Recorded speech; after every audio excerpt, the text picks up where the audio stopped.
आज धनुष यज्ञ का दिन है। श्री राम लक्ष्मण विश्वामित्र जी धनुष यज्ञशाले में पहुंचे हैं।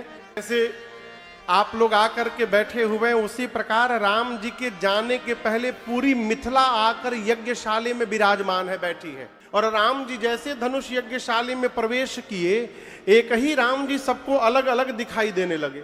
जो राजा अपने को वीर मानते थे, उन राजाओं को राम जी परम वीर दिखाई देने लगे। जो राजा असुर कपट का रूप धारण करके नकली चेहरा लगा करके माया का और वहां आए थे, उनको राम जी उनका काल दिखाई देने लगे। जो राजा भगत थे, उनको राम जी उनके भगवान दिखाई देने लगे। ज्ञानी राजाओं को राम जी परम तत्व दिख रहे हैं। मिथिला के जितने नर नारी थे, उन लोगों को राम जी उनके अपने रिश्तेदार संबंधी दिखाई देने लगे। जनक जी और सुनैना जी को तो आपन लड़का जैसे दिखाई दे रहे हैं।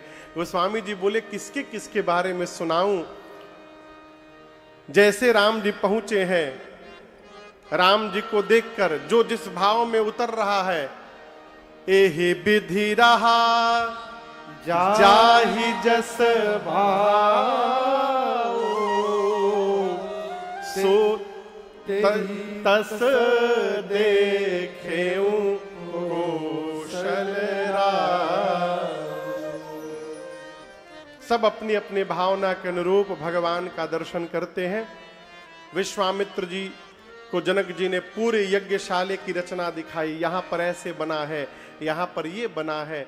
खूब प्रशंसा करते हैं जनक जी महाराज।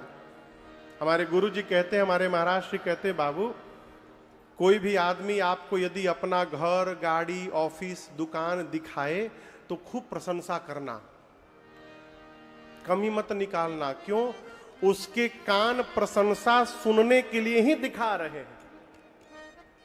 जैसे कोई आदमी नया कपड़ा पहन के आता है ना, नया कपड़ा, दिनेश भैया, जब नया कपड़ा पहना रहता है ना, तो पहनने के बाद जब निकलता है तो पूछता है कैसा लग रहा है। सबसे पूछेगा कैसा लग रहा है। क्यों? उसके कान प्रशंसा सुनना चाहते हैं।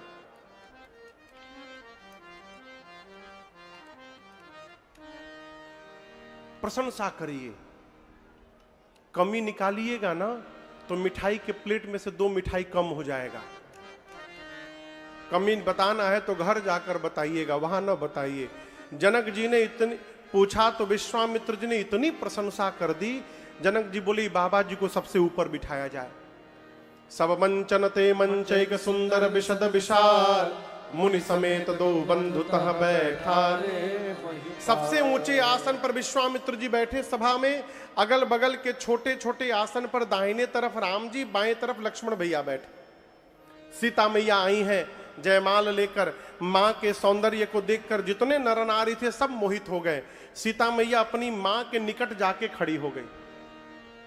अब जनक जी महाराज अपने बंदी जनों को आदेश देते हुए कहते हैं कि सभा के मध्य में खड़े होकर सभी राजाओं के समक्ष मेरा प्रण सुनाया जाए। बीच में जाकर बंदी जन खड़े हुए और दोनों भुजाओं को ऊपर उठाकर बोले, बोले बंदी बचन बर, सुनहु सकल महिपाल, प्रण विदेह कर कहां ही हमार, भुजा उठाए। बंदी जनों ने कहा, दीप दीप से आए आप राजा महाराजा, हम अपने महाराज श्री जनक का प्रण सुनाने जा रहे हैं, ध्यान से सुनिएगा। ये धनुष दिखाई दे रहा है आप लोगों को, ये वही धनुष है जिसकी कठोरता पूरा विश्व जानता है। ये वही पिनाक है जिसको रावण और बाणासुर ने स्पर्श भी नहीं किया। आप जितने राजा यहां बैठे हैं, यदि आप राजाओं के भुजाओं का बल चंद्रमा के समान है, तो शंकर के पिनाक को राहु समझिएगा, राहु है ये। आज इस राज समाज में आप में से जो भी राजा आगे आकर इस धनुष को उठाएगा, झुकाएगा, इसकी डोरी चढ़ाएगा और इसको तोड़ेगा, त्रैलोक्य में उस राजा की जय जयकार होगी। और हम कहते हैं, हमारे महाराज श्री जनक की लाडली जानकी जू बिना कुछ विचार किए उस राजा के गले में जयमाला डाल देंगी। यही हमारे महाराज जनक जी की प्रतिज्ञा है। जैसे बंदी जनों ने प्रण सुनाया जनक जी का, एक साथ 150-200 राजा खड़े हो गए। हम तोड़ेंगे, हम तोड़ेंगे। बंदी जनों ने कहा यहां खेल हो रहा है क्या, बैठिए सब लोग, बारी बारी करके एक एक करके आइए, सबको अवसर मिलेगा, एक एक करके आइए। सबसे पहले आसन पर जो राजा बैठे थे, बंदी जनों ने कहा चलिए आप प्रयास करिए। गोस्वामी जी कहते हैं जैसे राजा को आदेश मिला, तुरंत परिकर बांध उठे, खड़े हुए, और खड़े होने के बाद सबसे पहला काम किए, आपन धोती टाइट करके बांधे। कहीं दम लगाने में धोती न खुली जाए। वस्त्र टाइट किए, मुकुट को सम किए, और जाने के पहले थोड़ा व्यायाम किए, और जाते जाते अपने इष्ट देवता को मन ही मन प्रणाम किए। बोले प्रभु आई एम गोइंग, हम जा रहे हैं प्रभु, कृपा करिए प्रभु, हमसे ही टूट जाए। जो राजा जा रहा है क्या बोला अपने भगवान से, हमसे टूट जाए, बोलिए टूट जाए। उस सभा में कम से कम 10,000 राजा थे। एक राजा जब अपने भगवान से बोला प्रभु टूट जाए, तो जो 9,999 राजा थे वो तुरंत अपने भगवान से बोले प्रभु बचाइएगा, इससे ना टूटने पाए प्रभु। कहां एक राजा, कहां हजारों राजा। गोस्वामी जी कहते हैं राजा खड़े होते हैं, तमकी तम तमक सबको देखते हैं,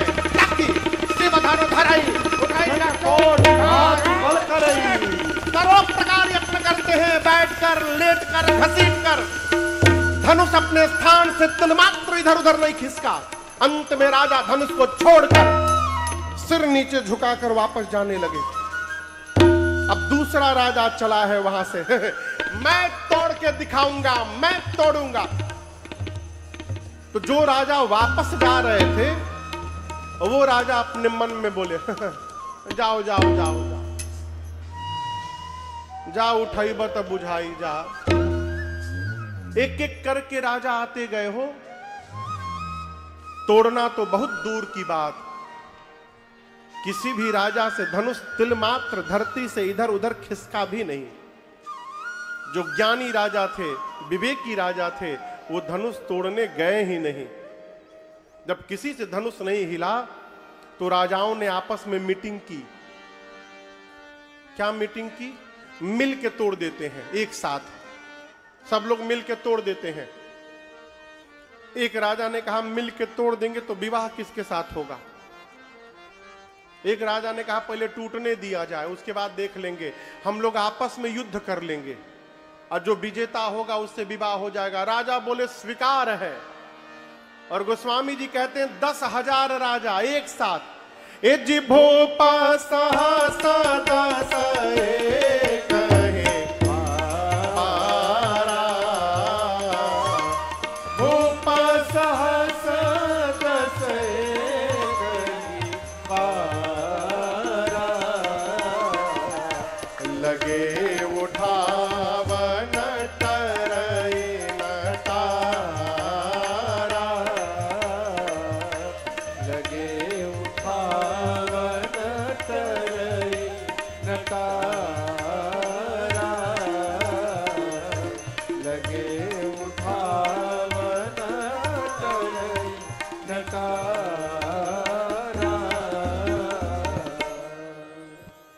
10,000 राजा लगे परंतु धनुष अपने स्थान से तिल मात्र इधर उधर नहीं खिसका।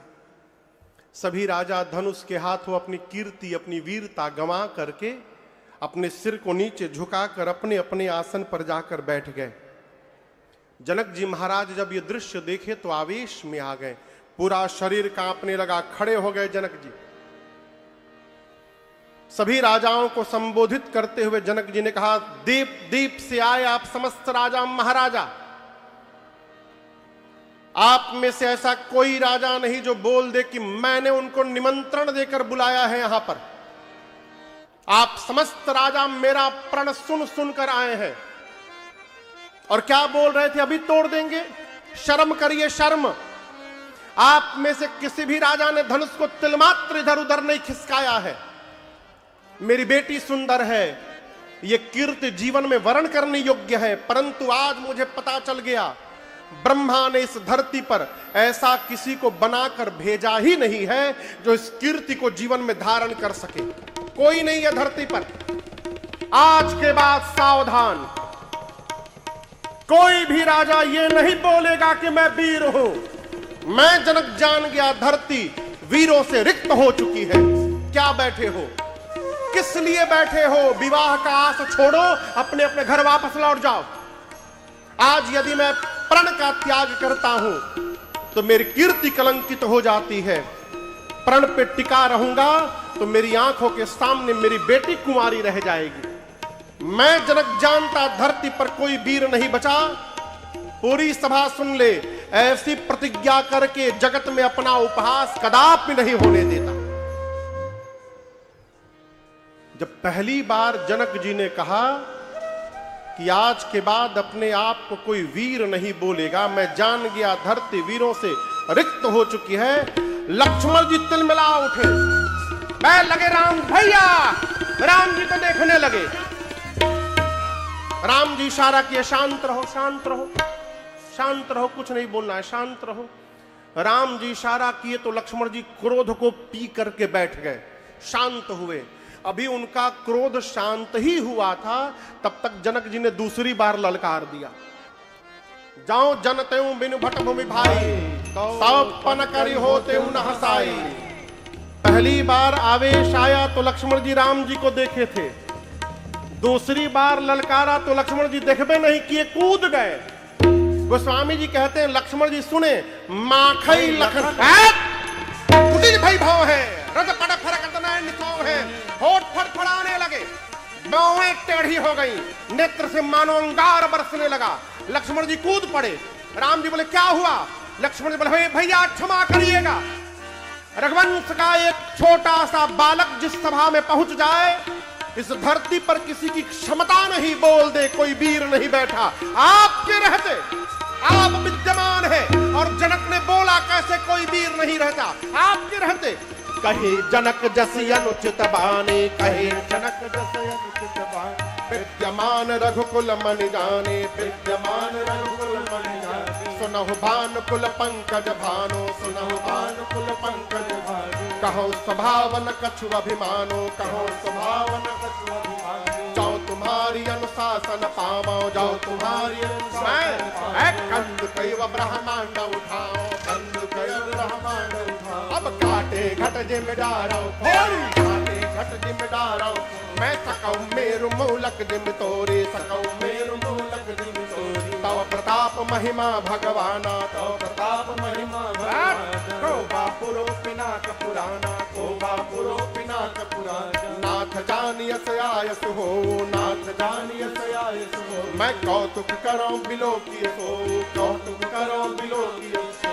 कमल नाल मिठाप कहावो, कमल नाल मिठाप कहावो। जो जन सत प्रमाण लय धावो, जो जन सत प्रमाण लय धावो। जो जन सत प्रमाण लय धावो, जो जन सत प्रमाण लय धावो।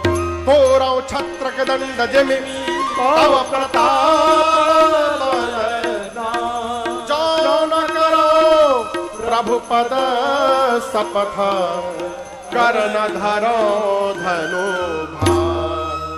लक्ष्मण जी बोले प्रभु आप विद्यमान हैं, आपके रहते जनक ने कैसे कह दिया धरती पर कोई वीर नहीं? आपके रहते ये सर्वथा अनुचित वाक्य है।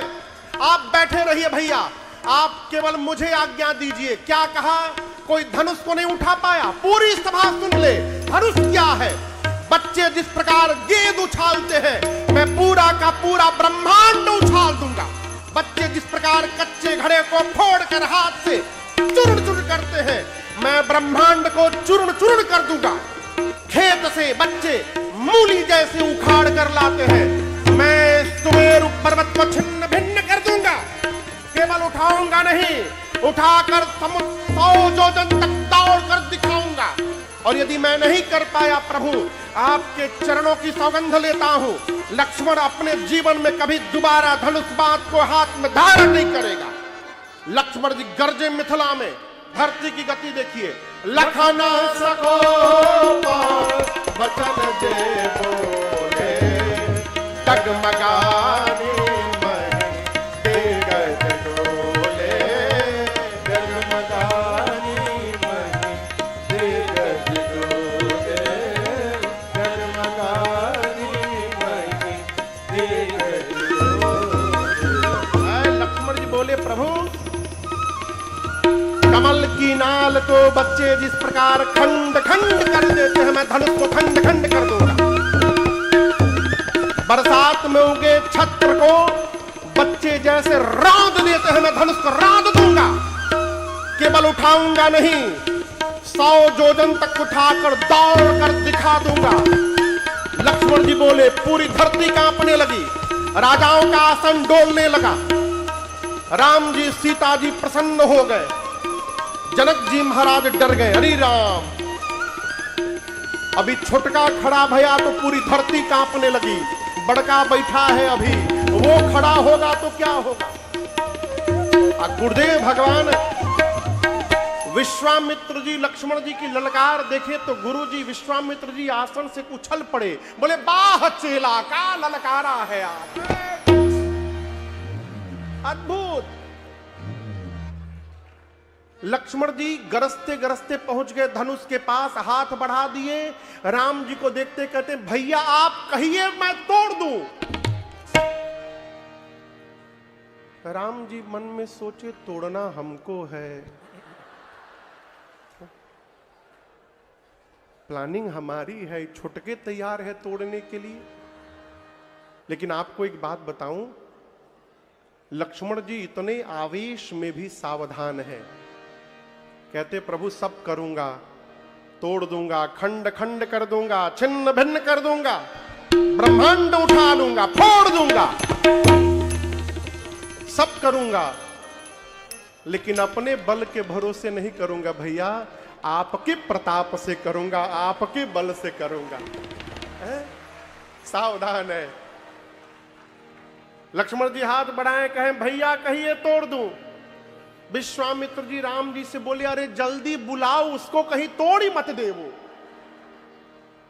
राम जी ने लक्ष्मण जी को देखा और आंख से इशारा किया, मुंह से नहीं बोला, आंख से। Come here. शयन ही रघुपति लखन निवारे, शयन ही रघुपति लखन निवारे, प्रेम समेत निकट बैठारे, प्रेम समेत निकट बैठारे। राम जी ने लक्ष्मण जी को बुलाया और अब राम जी लक्ष्मण जी को अपने बगल में बिठाएं, बिठाकर उनका पीठ थपथपाएं। बोले कितना बढ़िया बोले हैं आप भैया, है इतना तो मैं भी नहीं बोल पाता। लक्ष्मण जी बोले, अभी तो केवल बोला था, आप इशारा करते तो मैं करके भी दिखा देता। राम जी बोले, हम लोग धनुष तोड़ने नहीं आए हैं, हम लोग धनुष यज्ञ देखने के लिए आए हैं। हाँ, आपके रहते जनक जी ने कह दिया धरती पर कोई वीर नहीं। ऐसा उत्तर दिया है भाई साहब आपने कि आज के बाद जनक जी जब वीर शब्द सुनेंगे ना तो उनको केवल आपका ही चेहरा दिखाई पड़ेगा और कुछ याद नहीं आएगा। इधर विश्वामित्र जी विचार किए कि अब समय आ गया कि राम जी को भेजा जाए। राम को देखकर इशारा किया, उठहु राम भंजहु भव चापा, उठहु राम भंजहु भव चापा, एक मुखार जनक परितापा, एक मुखार जनक परितापा।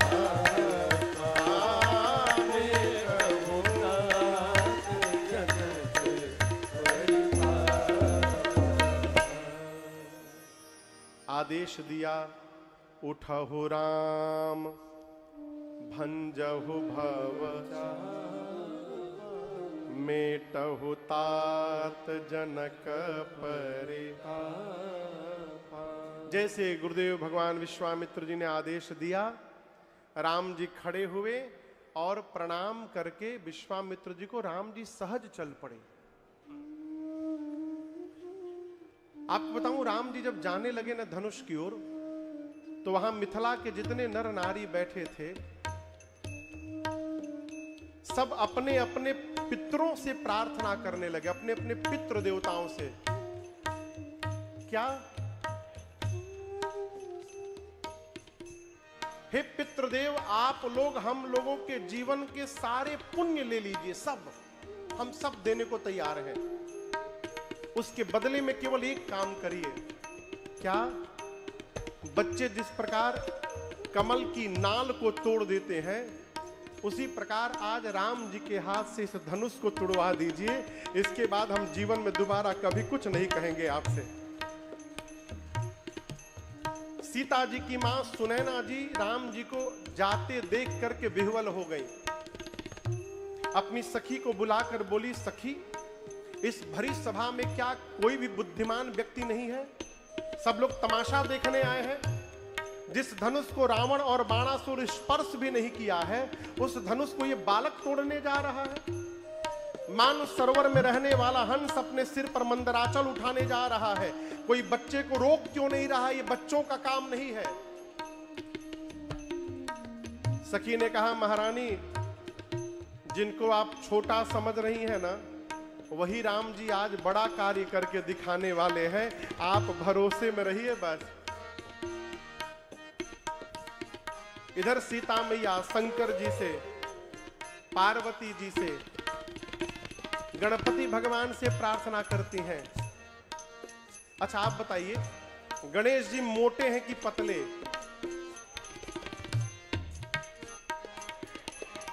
तो मोटे हैं तो भारी होंगे कि हल्के होंगे? लेकिन चलते किस पर है? मूसक पर। सीता मैया ने कहा, हे गणपति जी, आप कितने भारी हैं, लेकिन जब मूसक पर बैठते हैं तो हल्के हो जाते हैं। जैसे आप मूसक पर बैठते समय हल्के होते हैं, उसी प्रकार आज इस धनुष को हल्का कर दीजिए, जिससे प्रभु इसको सरलता से तोड़ सके। मां सबसे प्रार्थना करते करते अंत में धनुष से प्रार्थना करते हैं, हे धनुष देव, अब मुझे आपका ही भरोसा बचा है। सब कह रहे हैं कि आप बहुत भारी हैं।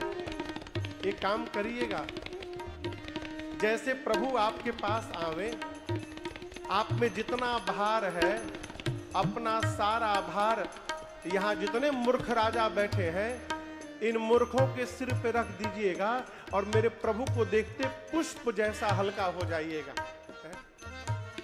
मां की व्याकुलता राम जी ने देखी और राम जी धनुष को देखने लगे। लक्ष्मण जी कहां हैं? गुरु जी के पास। राम जी धनुष के पास हैं। लक्ष्मण जी ने देखा कि भैया धनुष को देख रहे हैं, यानी उठाने वाले हैं। लक्ष्मण जी खड़े हो गए, अपने दाहिने पांव से धरती को दबा दिए, दबाकर कहने लगे, हे शेष नारायण दिक्पाल, सावधान हो जाइए शेष नारायण, भैया धनुष को उठाने वाले हैं। आप सभी लोग मिलकर धरती को पकड़ लीजिए, कहीं ऐसा ना हो जाए धनुष के साथ साथ धरती ही ऊपर उठ के चली आवे। धरती पकड़ के बैठ जाइए। पूरी सभा अब तक राम जी को देख रही थी, अब सभी लोग लक्ष्मण जी को देखने लगे। मिथिलावासी बोल रहे हैं, चल का रहा है, तोड़ने बड़का गया है, छोटका क्यों पांव से धरती दबा रहा है अपना। राम जी धनुष की परिक्रमा लगाए हैं। उसके बाद प्रभु ने धनुष को प्रणाम किया है। किसका धनुष है ये? शंकर भगवान का। तो धनुष के इष्ट भगवान शिव को प्रणाम किया। विश्वामित्र जी को प्रणाम करके आए हैं। धनुष के पास जाकर अयोध्या में बैठे गुरुदेव भगवान वशिष्ठ जी को मानसिक प्रणाम भगवान ने किया। और सबको प्रणाम करने के बाद राम जी धनुष के ठीक मध्य भाग में अपना कर ले जाके रखे। जैसे भगवान ने धनुष को लिया है, एक बिजली चमकी, और जितनी देर के लिए बिजली चमकती है उतनी देर में ही ए जी दमके उदामिनी जिम जबलयो पुलिन बधनु मंडल समभयो एक चढ़ावत खेचत गाढ़े राहुल लखा देख सब ठाणे तेहि छन राम माथ धनु तोरा बड़े भुवन धुनि घोर कठोरा बड़े भुवन धुनि घोर कठोरा बड़े भुवन धुनि घोर बड़े भुवन घोर कठोरा रम बाज तज मारग चले करहि गंगन डोल महि बोल पूर्व करमले सुरय सुर मुनि कर कानदी सकल विकल विचारहि कोदंड खंड राम तुलसी जयति वचन उचारहि हाँ जयति वचन उचारहि हाँ जयति वचन उचारहि। जैसे भगवान ने लिया बिजली चमकी और उतनी देर में ही भगवान ने उठाया झुकाया तोड़ दिया, कोई देख नहीं पाया, केवल आवाज सुनाई पड़ी और ये ध्वनि इतनी भारी थी सूर्य नारायण के घोड़े भटक कर इधर उधर भागने लगे, पाताल में दिक्पाल कलमला उठे, धरती पर सबने कान बंद कर लिया, ये कैसी आवाज आई। गोस्वामी तुलसीदास जी कहते हैं राम जी ने शिव जी के पिनाक को खंड खंड कर दिया। बोलिए सियावर रामचंद्र भगवान की जय। पूरे ब्रह्मांड में खलबली मच गई है हो, लेकिन भगवान परम शांत खड़े हैं, कोई हलचल नहीं। पूरी मिथिला में लोग कहते हैं भारी वाला धनुष टूट गया, भारी वाला धनुष टूट गया। अब सतानंद जी ने सीता मैया की सखियों को आदेश दिया, अरे गदगद हो के सतानंद जी, गदगद समझ रहे हैं, गदगद गदगद हो के सतानंद जी सिय के आय शुद्धि हले आव आव हे सिया आव आव हे सिया प्रभु के जयमाला पहिराव आव आव हे सिया। सखियां मेरी मां को लेकर के आई, चतुर सखी ने कहा सीता जी को जयमाल पहनाइए, राम जी बड़े हैं, मां छोटी हैं, सीता मैया पहना नहीं पा रही हैं।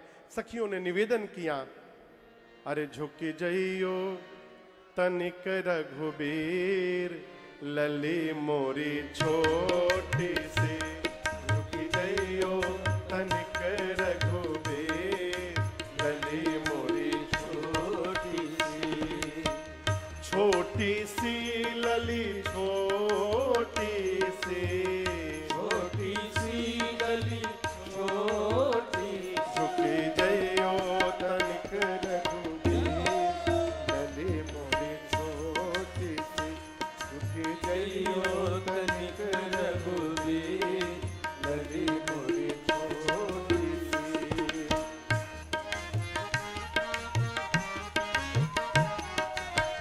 तुम ऊंचो कर पहुँचत नाही, तुम ऊंचो कर पहुँचत नाही, कर पहुँचत नाही, कर पहुँचत नाही, कर पहुँचत नाही, कर पहुँचत नाही। तुम ऊंचो कर पहुँचत नाही, तुम ऊंचो कर पहुँचत नाही, जो बनते हो बेटी लली मोरी छोटी सी, झुकी जइयो तनिक रघुबीर लली मोरी छोटी सी। कब से खड़ी सिया पाय पिरानी, कब से खड़ी सिया पाय पिरानी, पाय पिरानी, पाय पिरानी, हाँ पाय पिरानी, पाय पिरानी। कब से खड़ी सिय पाया पिरानी, कब से खड़ी सिय पाय पिरानी। मन ना धरत मेरो धीर, लले मोरी परोटी से झुक गयो तनिक रघुवीर, लली पुरी छोटी सी। तुम रघुवंशी अपनी अदा में, रघुवंशी अपनी अदा में, तुम रघुवंशी अपनी अदा में, रघुवंशी अपनी अदा। क्यों दया करो रघुबीर, लले मोरी छोटी सी झुक गयो तनिक रघुवीर, लली पुरी छोटी। सखियां बोली, अरे दुल्हा के रंग आसमानी, लल के रंग बादामी, दुल्हा के रंग आसमानी, लल के रंग बादामी। अब दुल्हा के रंग आसमानी, लल के रंग बादामी, दुल्हा के रंग आसमानी, लल के रंग बादामी। काली काली जुल्फे और लट घुंघराले, काली काली जुल्फे और लट घुंघराले, काली काली जुल्फे और लट घुंघराले, काली काली जुल्फे और लट घुंघराले। अब कुसुम कली मन माने, लल के रंग बादामी, दुल्हा के रंग आसमानी, लल के रंग बादामी। नन कजरारे अधर अरुणारे, कजरारे अधर अरुणारे, अधर अरुणारे, अधर अरुणारे, अधर अरुणारे, अधर अरुणारे, नन कजरारे अधर अरुणारे, कजरारे अधर अरुणारे। और मधुर मधुर मुस्कानी, लल के रंग बादामी, दुल्हा के रंग आसमानी, लल के रंग बादामी। प्रेम प्रमोद को बादल बरसत, प्रेम प्रमोद को बादल बरस, अरे बादल बरसत, बादल बरस, हाँ बादल बरसत, बादल बरसत। प्रेम प्रमोद को बादल बरसत। प्रेम प्रमोद को बादल बरस। अब सखी प्रेम रंग में रंगानी, लल के रंग बादामी, दुल्हा के रंग आसमानी, लल के रंग बादामी। गावही छवि अवलोकी सहेली, गावही छवि अवलोकी सहेली, जय माल राम उर मेली, जय माल राम उर मेली। और मगन भई मिथिलानी, लल के रंग बादामी, दुल्हा के रंग आसमानी, लल के रंग बादामी, दुल्हा के रंग आसमानी, लल के रंग बादामी, दुल्हा के रंग आसमानी, लल के रंग बादामी। बोलिए दुल्हा सरकार की जय, सियावर रामचंद्र भगवान की जय, दुल्हन महारानी की जय।